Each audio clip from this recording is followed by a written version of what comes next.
Hi, I'm MJ Sims Maddox, author of the Priscilla series and a handbook for emerging and seasoned authors. And this is the handbook for emerging and seasoned authors. In session one, we introduced you to the content of my handbook, wherein I provided an overview of the publishing industry and discussed the need to establish a writing regimen where I shared my 5 rules for writing. In session number 2, we talked about creative writing techniques and plotting the storyline. In this particular session, session number 3, we get into the publishing essentials, of which there are 7 topics to cover. We will get probably through the first 4 in this particular session. One of the most serious task or acts that you must undergo if you're serious about becoming a published author is to establish a budget. In so doing, you are establishing your writing career as a business. Okay, writing and getting published can be quite expensive. It can be quite expensive. So at the onset, you need to budget for your writing career. You say, why do I need to budget for my writing career? Well, you're going to need a certified public accountant. You're going to need legal counsel. Someone's got to read your contracts. You're going to need an editor. Someone has to edit your work no matter how well you write. And you're going to need fees for professional membership in organizations. You need proper software, your laptop, your cellular phone. We can go on. You've even got to purchase all those reference guides. Okay. Step number 2. Okay, so you've decided you're going to treat your writing career as a business and you're going to budget for it. Step number 2. If you're serious, you need to equip yourself with the proper tools. The proper tools. That's all those standards, those standards books, the software packages, the dictionaries, the thesaurus, the software such as Adobe Acrobat, okay, and you'll need Adobe Acrobat Pro to do the digital work we'll talk about later, but you've got to equip yourself with the proper tools. The third step is you need to retain a competent editor. You need a competent editor. No matter how well you and I write, we need professional editing of our work. In the handbook, it goes into detail and it shares with you at least 3 sites where you can go online to search for an editor or 2. I have 3. Editors have different expertise. Okay? Editors have different expertise. But if you can land one who's suitable for your type of writing, fiction, nonfiction, children's stories, romance, mystery, etc., then you're on your way. You're on your way. Also, in the section where it talks about the need to retain a competent editor, we do a whole piece on a word about literary agents. These are the people who, if they take you on, they pitch your book to the traditional publishers for sale. For sale, okay? You need to learn how to write a query letter so that you can land a literary agent. We talk about that in here as well. And of course, you need someone to read your contracts. So you can either retain a contract attorney or an intellectual property rights attorney. Again, all that is discussed in here. I will say this, however. You do not pay literary agents up front. You may expend a lot of time trying to get one, but once you land one, they will then share with you the details of what your working relationship will be.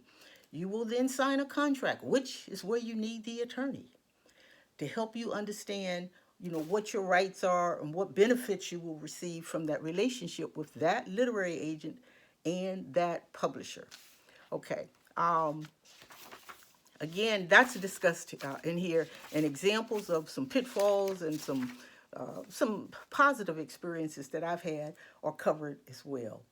So those 3 steps are important before you do anything else. Okay, before you do anything else. So you need to budget, you need to equip yourself with the proper tools, and you need a competent editor.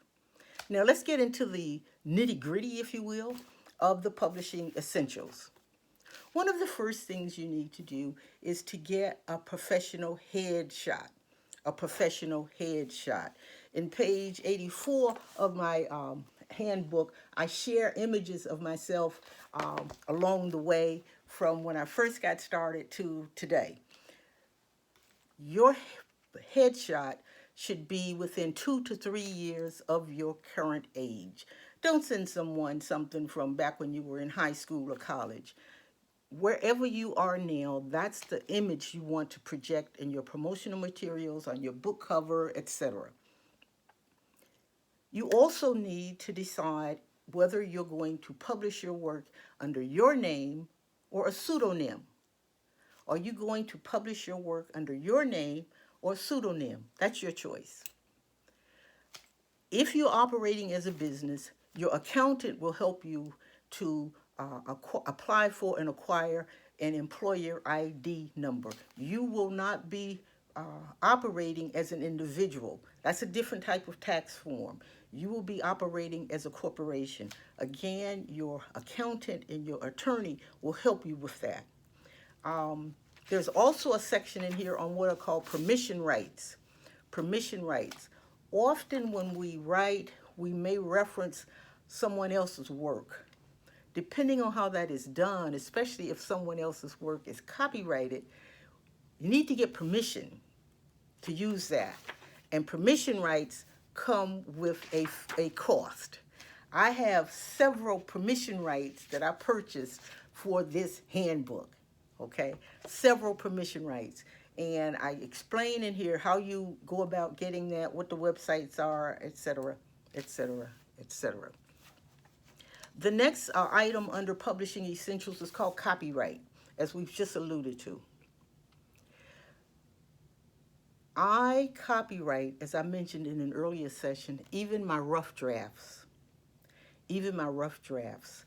Some people wait until they're at the finished stage of their manuscript and then copyright it. That's your choice.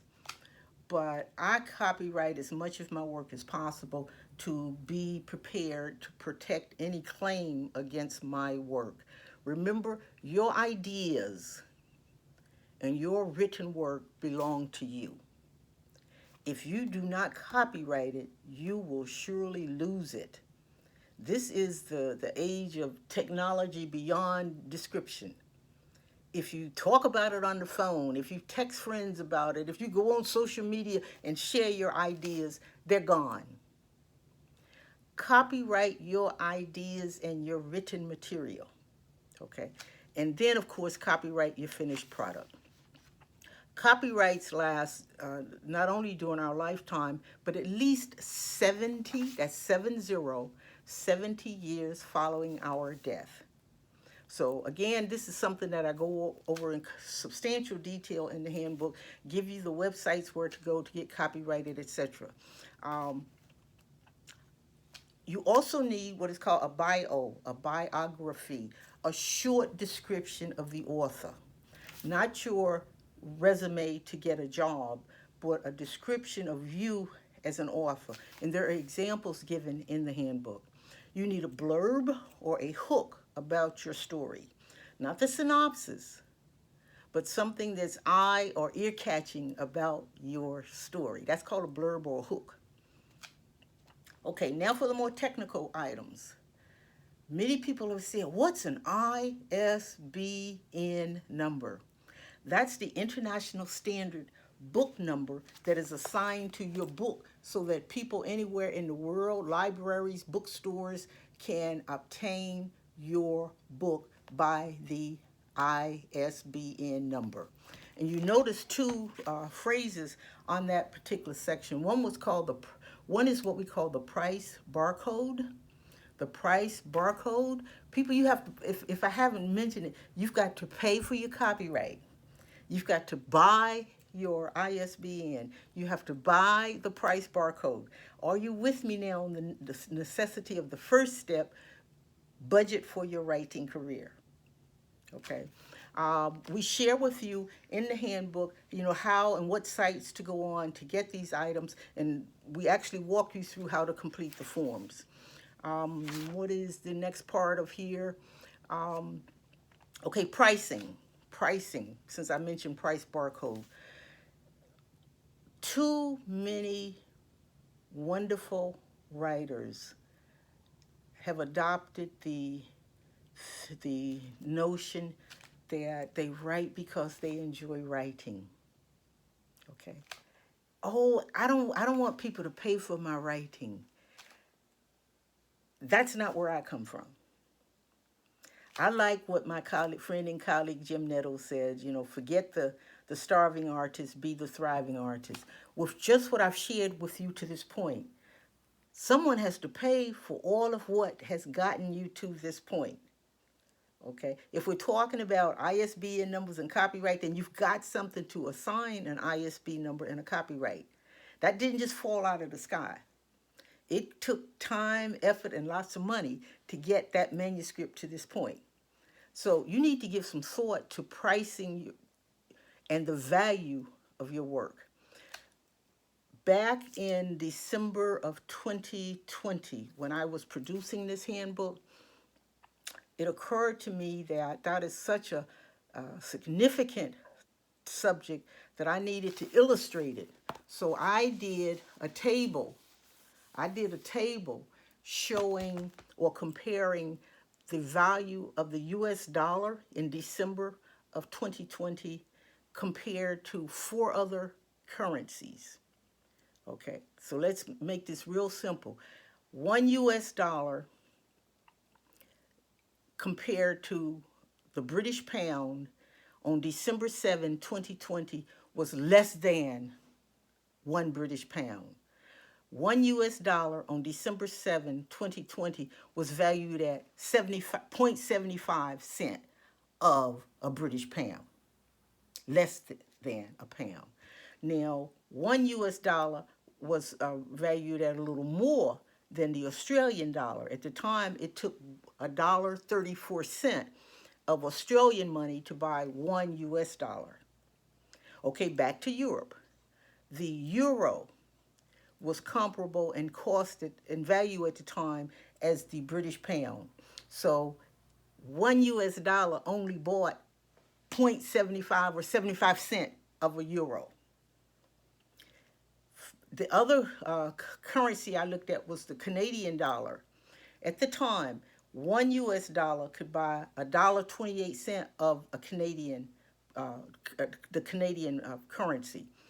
What I'm saying is, when you get ready to price your book, you need to get a currency converter, and they're online, to see what $15 will bring you in comparison to the British pound, the Australian money, the euro, etc., etc., etc. If you price your book too cheaply, you will have a net loss on everything. And your distributor will get back with you saying, hey, you need to change the price of your book. So, contrary to people who say, oh, well, I just write because I enjoy it. If that's what you do, then you're in the wrong business today. It costs to produce books, and you need to think about the price of your book if you want to earn profits from the sale of your books. So there's a whole discussion in here about pricing your book. Other items that you need to take into consideration as publishing essentials is the distributor.